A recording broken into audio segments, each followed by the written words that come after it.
Hallo guys, the Critical German here and welcome to a new wunderbares video. I normally don't talk about video games on this channel since I am an anime only guy that likes to talk about stories. But today we make an exception and talk about Danganronpa V3 Killing Harmony. Yeah, it's basically a visual novel, so there is much story stuff we can examine. In my eyes, V3 is peak fiction and nothing comes close to it. So, I will spoil the shit out of it to explain you why. You have been warned. Where to start? Well, first off, we will go through all cases and I give you my opinion about it considering their themes and writing. But before that, let's talk about some more general stuff. The art style and UI are both superior to the first two games. Let's be honest. The first game looks a bit clunky now when going back compared to V3 or even Danganronpa 2. D2 looked better and cleaner but had this weird character names on the side problem. But well, it did its job.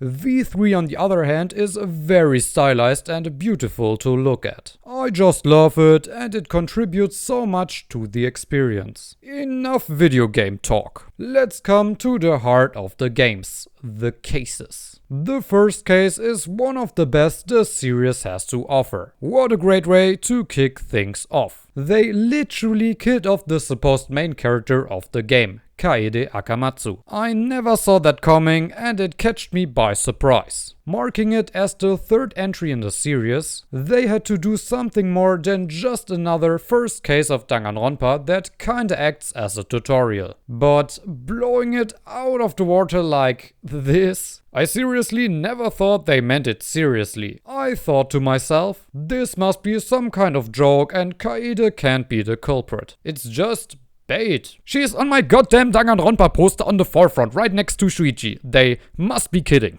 Nope.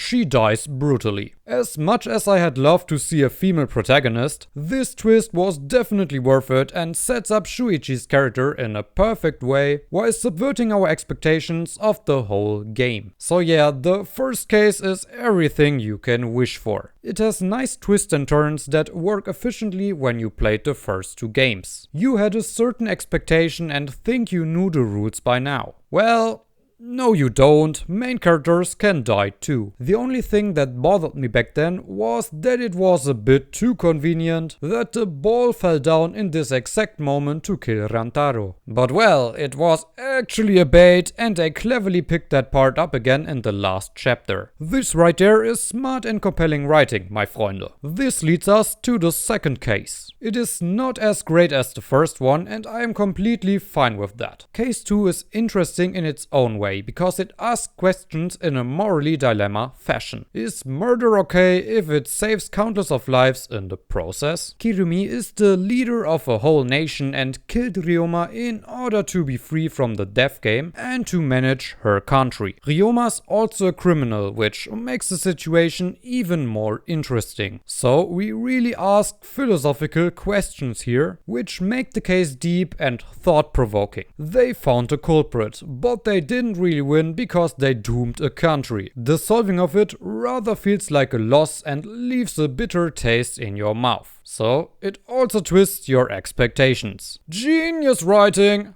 Peak fiction. The third case is a traditional double murder again and reveals that, I will just tell you his short name, Kyo is a complete psychological mess. The villain itself is a bit too cliché evil for my taste, with him murdering people for his dead sister. The handling of a serial killer in Danganronpa 1 was more effective because first off, it was just a bait for the case itself, and second, she never killed anyone in the entire game, which subverted our expectations. But at least the writing of the case was pretty nice and creative. The seesaw jump mechanic was a pretty clever part and it was enjoyable to uncover it as a mystery. It is even haunting to think he would have succeeded if Kibo hadn't taken a picture. But I would have wished for another outcome. It wasn't clear from the get-go that Kyo killed both people. He could just be framed for the second murder. So Monokuma insisted only the first culprit of the first victim will be executed and the second murder is free. So if another one killed the first victim, Kyo would still be around and everybody knew he was a psychopath killer. This would have been an interesting scenario to have. How will the group deal with a killer among them? They could also give more insights into Kyo's mind and maybe explain his actions and reasons more. I definitely thought they would go this route, but then they made him the killer of both victims. I think that's a missed potential and the case was just, yeah, the psycho killer killed both anyway. Okay, this is my wishful thinking. The case was pretty good though. Case 4 is my least favorite one because it's too gimmicky with the virtual world. At least they mixed things up with revealing who the killer is in the middle of the case. It was damn iconic when Kokichi took away the fun of revealing the case and subverted the expectations of a Danganronpa case as a whole. Simultaneously, they develop Kokichi more as a character and this is important for the later setup. Also, there was a setup beforehand with Kokichi manipulating Gonta all the time, so it didn't come out of nowhere. I appreciate the case for doing something differently, but it felt too much as a launching pad for the larger narrative and not as a well-written standalone case that can hold on its own. The gimmick stuff doesn't help either, but that's maybe just my personal opinion. I enjoyed the case despite its flaws. On to case 5. The Who Really Died case and What Happened. I enjoyed this case more than the fourth one. It has this central mystery going on of what happened rather than why did someone kill someone. So it continues to mix things up and introduces a new perspective since we don't know who participates in this trial. Is it Kokichi or Kaito in the mech suit? But I don't know what it is that bothered me. Maybe I am more into the classic Danganronpa case stuff, with strong character motivation to commit a murder. The murder in this case happened because they wanted to trick Monokuma. Overall, I think Danganronpa 2 did its fifth case better than V3. The writing of the whole case involving Nagito and the case itself was pretty genius, with his ultimate luck talent. It felt more endgame and compelling. And in V3, Kokichi is just, ha!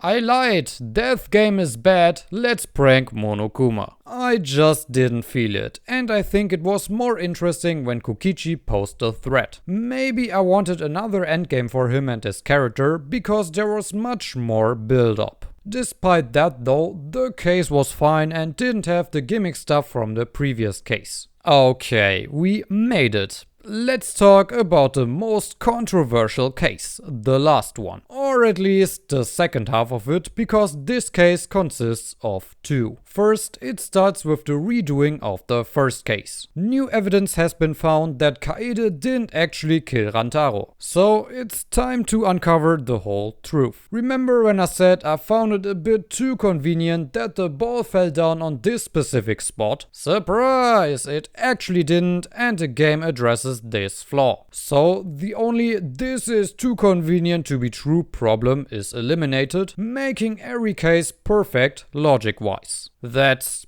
pretty smart. It is revealed that Tsumugi is the mastermind, and I loved that. She was the character that was more bland in the background, and you thought, nah, they won't do something with this character. Actually, they subverted our expectations again and fixed the flaw from the previous games. See, in the previous games there were characters that ultimately didn't really matter and were kinda there with no real arc or relevance for the story. Take for example Akane from the second game. She really didn't do anything besides eating, getting angry and stuff. She had no real purpose to be there and survived till the end. There were always characters in the first two games that were like her. But in V3 they fixed this by making every character relevant to the story or having an arc involving another character. Every character except Tsumugi. Or so I thought. Nope, turns out she's the mastermind, so every character had a purpose in this game and was well used. It's genius. Of course the mastermind would be quiet and try not to be suspicious. And it didn't come out of nowhere, since she is the ultimate cosplayer. There were several hints leading to it. When you get to know the twist, you're like,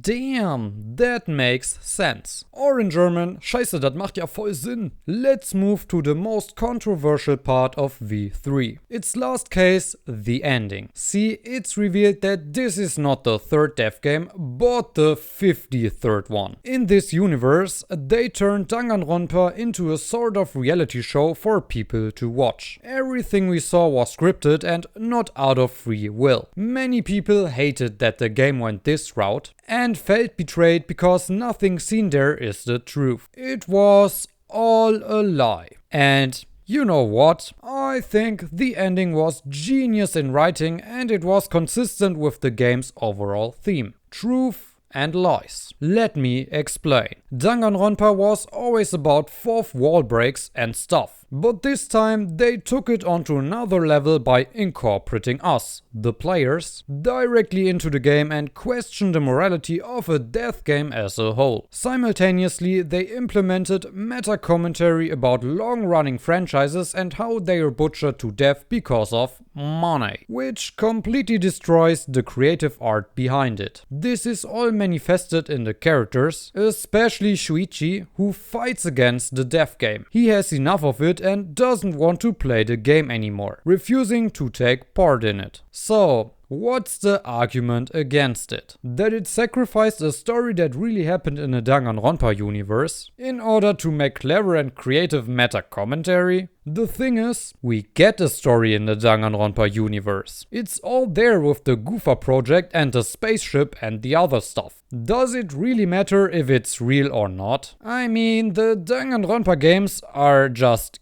games, so they didn't happen for real anyway. But V3 also commented on that, saying that fiction can change the reality, so us. It's just so cleverly written that I don't understand the counter argument and hate for the ending. What did you want? Exactly the same we got the last two games? Of course there were fine twists and just self-contained stories in the Danganronpa universe, but isn't it more interesting to try something new narrative-wise? With this meta commentary and complexity, V3 became peak fiction in my opinion. We don't need a Danganronpa 4 after this. It's completely fine as the ending to the trilogy as a whole. When they would do a fourth game, it would totally go against the meta commentary of butchering game franchises to death. So I would be happy if V3 was the last game in the franchise. And you know who's also a peak anime critic? Me, the critical German. So I would appreciate it if you give the video a like, a comment and subscribe to the channel. That was my opinion. See you in the next video. Macht's gut, bis dann. Ciao.